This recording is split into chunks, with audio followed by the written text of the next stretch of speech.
अगुआ चंदे बोला थे। हाँ नमस्कार नमस्कार। कहत रहे यार तोहर बाबू कहे रहन कि एक लड़किया दिखावे बिना तोहरे बहनिया सदिया बिना, तो चला काल दिखाई लिया लड़कवा का।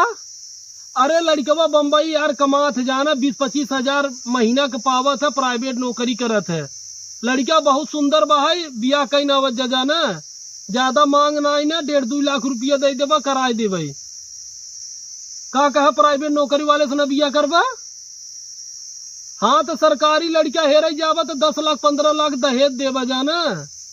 तोहरे 10 खेत बहाई, घर दुआर बटबन किया, तू सबन बिया ना कर पाऊबा। सब जने सरकार लड़का हेरबा तो प्राइवेट वन से के करे। हैं सुंदर लड़का दिखावत है, पढ़ा लिखा लड़का दिखावत है, तंगरा दर रहे हैं। बाप पुत बेरोजगार घरे बैठा है, दमाद चाहे सरकारी वाला। पागल सारे नहीं तो बिया